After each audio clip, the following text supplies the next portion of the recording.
சரணம். ஆன்மீக அன்பர்கள் அனைவருக்கும் இனிய ஆங்கில புத்தாண்டு நல்வாழ்த்துக்கள்.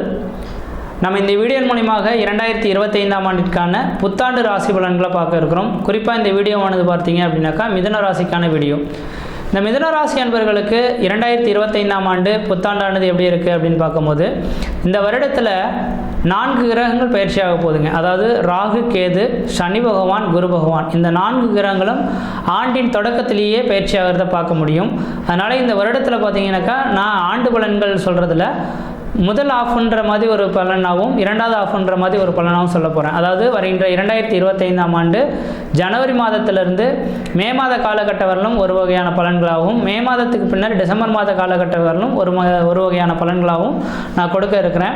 முதலாவதாக பார்த்தீங்க அப்படின்னாக்கா ஜனவரி மாதத்திலேருந்து மே மாத காலகட்ட வரலும் இந்த குரு பகவானின் அமைப்புகளை வச்சு நம்ம பலன் சொல்லணும். ஏன்னா இருக்கிற 9 கிரகத்திலே சுபகிரகம்னு சொல்லக்கூடிய கிரகம் குரு பகவான். அப்போ இந்த குரு பகவான் உங்களோட ராசிக்கு 12ஆம் இடமான ரிஷப வீட்டில் உட்காந்துருக்கார். அப்போ ரிஷப வீட்டில் உட்காந்துருக்கிறது யோகம் தானா அப்படின்னாக்கா இந்த மிதுன ராசிக்காரர்களுக்கு கண்டிப்பாக இது யோகமே. ஏன்னா இந்த மிதுன ராசி என்பவர்களுக்கு முதல் தரமான அவயோகாதிபதினு சொல்லக்கூடிய கிரகம், அதாவது பிரச்சனையை தரக்கூடிய ஒரு கிரகம் எதுனாக்கா உபய லக்னம் உபய ராசிக்காரர்களுக்கு 7ஆம் அதிபதி மிகப்பெரிய பாதகாதிபதி. அவர் எப்பொழுதுமே 6, 8, 12 மறைந்து இருக்கக்கூடிய காலகட்டங்கள் வேணால் வளர்ச்சிகள் கிடைக்கும். நேரடி பார்வையில் இருக்கக்கூடிய காலகட்டங்கள் தொழில் தடைகள் ஏற்படும். அதனால் இந்த நேர காலகட்டமானது ஜனவரியிலிருந்து மே மாதம் 14ஆம் தேதி காலகட்டம் வரலும் இந்த குரு பகவான் உங்களோட ராசிக்கு 12ஆம் இடத்தில் மறைந்திருக்கிறார். மறைந்த குரு பகவான் உங்களுக்கு நிறைந்த பலன்களை கொடுக்க போகிறார். அப்போ அவரோட பார்வை பலன்கள் எல்லாமே வளர்ச்சி அடையும். அப்போ இருக்கக்கூடிய இடம், பார்க்கக்கூடிய இடங்கள், இதன் மூலியமாக உங்களுக்கு ஆதாயங்கள் பெறக்கூடிய ஒரு ஆண்டாக இந்த 2025ஆம் ஆண்டு மே மாத காலகட்டம் வரலும் இருக்க போகுதுங்க. அப்போ 2025 ஜனவரி மாதத்திலிருந்து மே மாத காலகட்டம் வரலும் இந்த குருவின் பரிபூர்ண பார்வை பார்த்தீங்க அப்படின்னாக்கா உங்களோட ராசிக்கு 4ஆம் இடமான சுகஸ்தானத்துக்கு கிடைக்க இருக்குங்க. அப்போ 4ஆம் இடம் வீடு மனை வாசல், வண்டி வாகன யோகங்கள், தாயாரின் உடல்நிலை, தாய்மாமன் உறவுகளை சொல்லக்கூடிய இடங்க. அப்போ இந்த நேர காலகட்டத்தில் ஜனவரியிலிருந்து மே மாத காலகட்டத்துக்குள்ளார புதுசாக வீடு மனை வாசல் வாங்கணுனாலோ, வீடு மனை வாசல் கட்டணுனாலோ, குடிபெயர்னாலோ, குலதெய்வத்துக்கு செய்ய வேண்டிய சடங்குகள் செய்கிறதுக்கு ஒரு உன்னதமான காலகட்டங்கள். நம் எண்ணங்கள், உங்களுடைய 4ஆம் இடமானது எண்ண அலைகளை சொல்லக்கூடிய இடம். நீங்கள் என்ன எதிர்பார்த்து காத்துறீங்களோ அந்த காரியங்கள் எல்லாமே இந்த நேர காலங்களில் கண்முன்னே நடக்கக்கூடிய ஒரு காலகட்டங்களாக உருவாகும். அப்போ சுகஸ்தானமானது வலுவடையக்கூடிய ஒரு காலகட்டம் உருவாகும். புதுமையான வண்டி வாகனங்கள் வாங்குவதற்கான ஒரு உகந்த காலகட்டமாக இருக்கும். தாயாரின் உடல்நிலை, தாய்க்கு ஏதாவது உடல் ரீதியாக பாதிப்படையக்கூடிய அமைப்புகள் இருந்தாலும் கூட தாயின் உடல்நிலையானது நல்ல நிலைக்கு தேர்வடையக்கூடிய ஒரு காலகட்டங்களாக இந்த ஆண்டானது இருக்க போகுது. அது முக்கியமாக ஜனவரி மாதத்திலிருந்து மே மாத காலகட்டம் வரணும் அப்படின்றீங்க. அதே போல் இந்த குரு பகவானின் பார்வையானது உங்களோட ராசிக்கு 6ஆம் இடத்துக்கு படம் இருக்குது. 6ஆம் இடமானது ருணம், ரோகம், சத்துரு, எதிரி, பகை, கடன் சொல்லக்கூடிய அமைப்புங்க. அப்போ மிதுனராசி அன்பர்களுக்கு இந்த நேர காலகட்டத்தில் யாராவது லோன் போட்டு வீடு மனை வாசல் வாங்கணும், வீடு மனை வாசல் கட்டணும்னு சொல்கிறீங்கன்னாக்கா கண்டிப்பாக இந்த ஜனவரி மாதத்துலேருந்து மே மாதத்துக்குள்ளார வீடு மனை வாசல் வாங்குறதுக்கு லோன் போகக்கூடிய அமைப்புகள் உருவாகுன்றீங்க. சார் லோன் போடுறது தான் சார் ரொம்ப முக்கியம் அப்படின்ற மாதிரி கேட்கலாம். கண்டிப்பாக நிறைய கிளைண்ட் என்கிட்ட வருது என்னென்னாக்கா, சார் நான் லோன் போட்டு நாங்கள் ஒரு நிறுவனத்தில் வேலை செய்கிறோம் அல்லது அரசு உத்தியோகம் பார்த்துட்ருக்கோம், ஒரு லோன் போட்டு ஒரு வீடு கட்டலாம்னு நினைக்கிறோம் சார், ஆனால் லோன் டாக்குமெண்ட்டுன்னு எடுத்துகிட்டு போனால் தான் அது கிடைக்க மாட்டேன்டுது, ரொம்ப கஷ்டமாக இருக்குது, இந்த டாக்குமெண்ட் அந்த டாக்குமெண்ட்ற மாதிரி மன அழுத்தத்தை கொடுக்கு, எனக்கு லோன் கிடைக்குமா கிடைக்காதா, வீடு கட்ட முடியுமா முடியாதா, இப்படிலாம் ஒரு கேள்வி கேட்குறாங்க.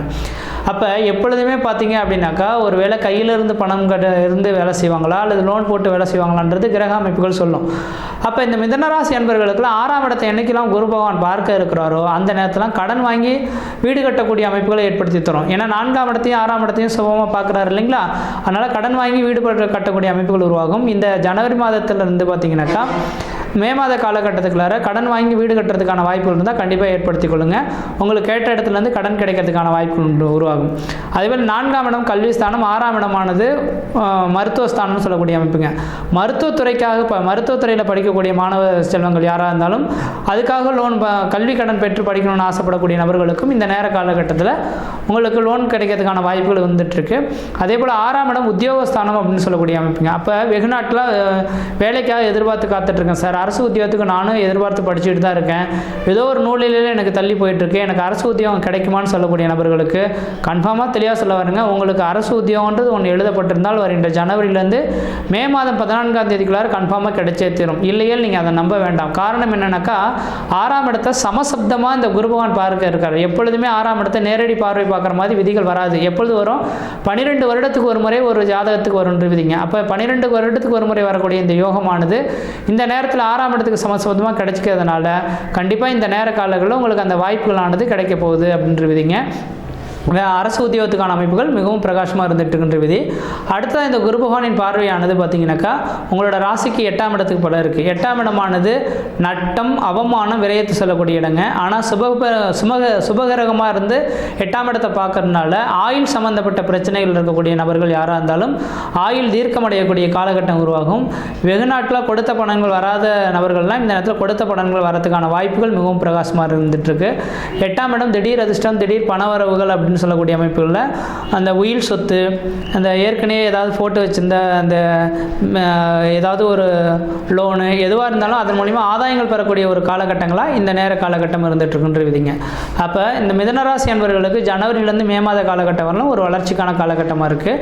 இந்த நேரத்தை சரியாக பயன்படுத்திங்க. அதே போல் குரு பகவானோட அமைப்பு இந்த மே மாதத்துக்கு பிறகு டிசம்பர் மாத காலகட்டம் வரலும் ஜென்மத்தில் வந்து குரு உட்கார்ந்திருப்பார். அது யோகமான அமைப்புகள் தருமானாக்கா கண்டிப்பாக அந்த அளவுக்கு சிறப்பான அமைப்புகள் இல்லை. காரணம் என்ன? ஜென்மத்தில் குரு இருக்கக்கூடிய காலகட்டங்கள் சீதையை பிரிந்த ராமன் போல வனவாசம் செல்லணும் அப்படின்ற விதி. இந்த விதி கன்ஃபார்மாக உங்களுக்கு பொருந்துன்ற விதிங்க. ஏன்னா ராமன் பிறந்தது மிதுன ராசியில் தான் பிறந்தாருங்க. அப்போ அந்த மிதுனத்தில் குரு வரக்கூடிய காலகட்டம் தான் கணவன் மனைவி உறவுகள் பிரிந்து அவன் வனவாசம் காட்டுக்கு செல்லக்கூடிய ஒரு அமைப்புகளானது ஏற்பட்டது அப்படின்ற விதிங்க. இந்த அமைப்புகள் உங்களுக்கு ஏற்பட்டதுனால அந்த வருகின்ற மே மாதத்துக்கு பின்னர் டிசம்பர் மாத காலகட்டம் வரலாம் கொஞ்சம் எச்சரிக்கையாக இருந்துங்க. யார்கிட்டையும் விதண்டாவாத கருத்துக்கள் சொல்ல வேண்டாம். தான் வேலை உண்டு தான் பொழப்புன்ற மாதிரி இருக்கணும். அந்த நேரத்தில் புதிய தொழில் தொடங்குறதோ, உத்தியோகம் பார்க்குறதோ, ஜாமீன் கழுத்து போடுறதோ, கொடுக்கல் வாங்கல் விஷயமோ கண்டிப்பாக செய்யாமல் இருக்கிறது ஓரளவுக்கு நல்ல பலன்களை ஏற்படுத்தி தருன்றீங்க. அதை மட்டும் கொஞ்சம் கவனமாக பார்த்துங்க. ஆனால் முதல் ஆஃப் உங்களுக்கு வளர்ச்சிக்கான அமைப்பாக இருக்குது. மே மாதம் 14ஆம் தேதி வரலும் நீங்கள் எது வேணாலும் செய்து பாருங்கள். அந்த காரியம் உங்களுக்கு தொட்டது தொடங்கக்கூடிய காலகட்டங்கள், நினைச்ச சாதனை பண்ணக்கூடிய காலகட்டங்கள், குடும்பத்தில் ஒரு சுப நிகழ்வுகளும் சுபகாரியங்களும், அழியா சொத்து சேர்க்கையும், வீடு மனை வாசல் வாங்குவது, கட்டுவது, குடிபெயர்வது, குலதெய்வத்துக்கு செய்ய வேண்டிய சடங்குகள் செய்வது, இது மாதிரியான சுப நிகழ்வுகள் செய்யக்கூடிய ஒரு அமைப்புகளானது ஏற்படுத்தி தரும். அடுத்ததாக பார்த்தீங்கன்னாக்கா சனி பயிற்சி. சனி பகவான் பார்த்தீங்க அப்படின்னாக்கா வருகின்ற 2025 மார்ச் மாதம் 29ஆம் தேதிக்கு பிறகு கும்பராசியிலேருந்து மீனராசிக்கு பயிற்சி அடைய போகிறார். அதாவது உங்கள் ராசிக்கு 9ஆம் இடத்துலேருந்து 10ஆம் இடத்துக்கு பயிற்சி அடைய போகிறார். அப்போ இந்த சனி பயிற்சி உங்களுக்கு யோகம் தானா அப்படின்னாக்கா சனி இருக்கக்கூடிய இடமும் இந்த நேரம் ஓகே தான். அதுக்கப்புறம் 10ஆம் இடத்துக்கு வரக்கூடிய அமைப்புகளும் ஓகே தான். அப்போ இந்த சனி பகவான் இந்த வருட காலகட்டம் முழுவதுமே உங்களுக்கு யோகமான பலன்களை தான் கொடுக்க போகிறார். ஏன்னா இந்த மிதுன ராசிக்காரர்களுக்கு முதல் தரமான யோகாதிபதினு சொல்லக்கூடிய கிரகம் 9ஆம் அதிபதி. அப்போ 9ஆம் அதிபதி 9ஆம் இடத்தில் ஆட்சி பலம் பெற்று உட்கார்ந்திருக்கார். இந்த ஜனவரி மாதத்திலிருந்து மார்ச் மாதம் 29 தேதி காலகட்டம் வரலுமே தந்தை வழி சொத்து சோகத்தினால ஆதாயங்கள் ஏற்படக்கூடிய காலகட்டம் உருவாகும். தந்தைக்கும் உங்களுக்கும் ஒரு இணக்கமான ஒரு சூழல்கள் ஏற்படுறதுக்கான வாய்ப்பு உண்டு. அதே போல் பார்த்தீங்கன்னாக்கா 10ஆம் இடத்துக்கு சனி பகவான் செல்லக்கூடிய காலகட்டங்கள் மார்ச் 29ஆம் தேதிக்கு பிறகு பார்த்தீங்கன்னாக்கா தொழில் சார்ந்த விஷயங்களை வளர்ச்சி அடைப்பீங்க. இந்த நேர காலகட்டத்திலும் நிரந்தரமான தொழில் இல்லையேன்னு கஷ்டப்பட்ட நபர்களுக்கு ஒரு நிரந்தரமான வேலைவாய்ப்பு உருவாகும். அந்த தொழில் தான் உங்களுக்கு பல்லாண்டு காலமான சேவித்திருக்கக்கூடிய ஒரு காலகட்டங்களாக உருவெடுக்கின்றவிதிங்க. அப்போ உங்களோட ஜாதகத்தின் அடிப்படையில் பார்த்தீங்கன்னா ராசிக்கு 10ஆம் இடத்துல இந்த சனி பகவான் வருது. கர்மகாரகன் சனின்னு சொல்லக்கூடிய அமைப்புங்க. அப்போ கர்மம் அப்படின்னாவே கெட்ட விஷயம் அப்படின்னு எடுத்துக்கூடாதுங்க. ஒரு தொழில் செய்கிறான் அப்படின்னாவே அது கர்மம் தான் சொல்லுன்றவிதிங்க. அப்போ ஒரு நிரந்தரமான வேலைவாய்ப்பு பெறக்கூடிய ஒரு ஆண்டாக இந்த மிதுனராசி அன்பர்களுக்கு உருவாகுது. அப்போ வேலைவாய்ப்பு இல்லாத தடுமாறக்கூடிய நபர்களுக்கு, தனியார் தொழிலில் வேலை செய்யக்கூடிய நபர்களுக்கு பதவி உயர்வுகள் கிடைக்கலாம். அரசு உத்தியோகத்தை நோக்கி பார்க்கக்கூடிய நபர்களுக்கு அரசாங்க உதவியினால் ஆதாயங்கள் பெறக்கூடிய காலகட்டம் உருவாகும். சொந்த தொழில் செய்யக்கூடிய நபர்களுக்கு சொந்த தொழிலினால் கொடிகட்டி பறக்கக்கூடிய ஒரு காலகட்டங்களாக உருவாகுன்றீங்க. அப்போ இந்த வருடத்தில் நடக்கக்கூடிய சனி பயிற்சி உங்களுக்கு யோகமே. அடுத்தது ராகு கேது பயிற்சின்றது பார்த்தீங்கன்னா உங்கள் ராசிக்கு 10ஆம் இடத்துல ராகு பகவான் இருக்கார். அப்போ 10ஆம் இடத்துல ராகு இருக்கிறது ஓரளவுக்கு விசேஷம் தான். ஆமேடம் எருதுகண்ணி நண்டுசுரா 5 இடத்தில் கருணாகம் ஜாதகர் பொன்மத்தில் தீழ்வார் அப்படின்ற விதி. அப்போ கன்னி ராசிலேயே மீன ராசிலேயே ராகு கேதுன்ற 2 கிரகங்கள் இருந்து அதுவும் அவனோட தசாபத்தி நடக்கும் காலங்கள் ஒருவேளை ராகு திசையில் நடக்குது அப்படின்னாக்கா இந்த நேர காலங்கள்லாம் திடீர் அதிர்ஷ்டம், திடீர் பணவரவுகள் ஏற்படுறதுக்கான வாய்ப்புகள் உண்டு. அது ஜனவரியிலேருந்து மே மாத காலத்துக்குள்ளார ராகு பகவானால் திடீர் அதிர்ஷ்டமும் திடீர் பணவரவும் ஏற்படக்கூடிய காலகட்டம் உருவாகும். கேது பகவான் பார்த்தீங்கன்னாக்கா 4ஆம் இடத்துல உட்கார்ந்திருக்கார். தாயாரின் உடல்நிலையில் இருக்கக்கூடிய பிரச்சனைகளுக்கு முற்றுப்புள்ளி வைக்கக்கூடிய ஒரு காலகட்டங்களாக உருவாகுன்றவிதிங்க. அப்போ ராகு கேது பயிற்சியானது முதல் ஆஃப் நல்லா இருக்குது. 2வது ஆஃப்னு சொல்லக்கூடிய மே மாதம் 18ஆம் தேதிக்கு பிறகு பார்த்தீங்கன்னாக்கா 3ஆம் இடத்துக்கு கேதும் 9ஆம் இடத்துக்கு ராகும் வர இருக்கிறார். 3ஆம் இடமானது இளைய சகோதரத்தை குறிக்கக்கூடிய இடங்க. கேது பகவான் 3ஆம் இடத்துல இருக்கிறனால சகோதர உறவுகள் ஏற்படக்கூடிய பிரச்சனைகளுக்கு ஒரு தீர்வு ஏற்படக்கூடிய காலகட்டங்களும் சகோதர உறவுகளானது இணக்கமான ஒரு சூழல்களை ஏற்படுத்தலாம். அப்போ 9ஆம் இடத்துக்கு ராகு பகவான் சொல்கிறதுனால தந்தைக்கு மட்டும் கொஞ்சம் அவ்வப்போது உடல் உபாதைகள் இருக்கும். ஆனால் தந்தை வழி சொத்து சுகத்தினால் ஆதாயங்கள், தந்தைக்கும் உங்களுக்கு ஒரு இணக்கமான ஒரு சூழல்கள் ஏற்படுத்தக்கூடிய ஒரு காலகட்டங்களாக இந்த வருடமானது இருக்க போகுதுன்று விதிங்க. அப்போ தெளிவாக சொல்ல வரங்க, இந்த வருட காலகட்டத்தில் ராகு கேது பயிற்சியும் சனி பயிற்சியும் இந்த வருடம் முழுக்கவுமே மிதனராசி என்பவர்களுக்கு ஒரு வளர்ச்சிக்கான காலகட்டமாக இருக்குது. ஆனால் குரு பயிற்சி மட்டும் பார்த்தீங்கன்னாக்கா வருகின்ற 2025 மே மாத காலகட்டம் வரலாம் தான் உங்களுக்கு யோகமாக இருக்குது.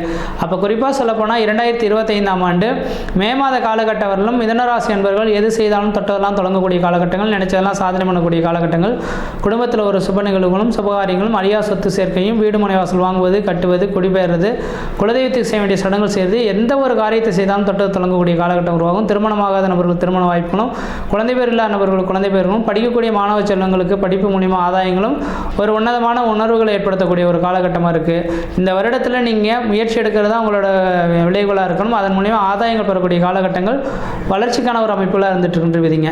மற்ற விதத்தில் உங்களுக்கு எந்த விதத்தையும் தோஷங்களோ பாதிப்புகளோ சொல்கிறதுக்கான வாய்ப்புகள் கிடையாது. சீரும் சிறப்புமாகவே இருப்பீங்க, நலமாக இருப்பீங்க. நன்றி, வணக்கம்.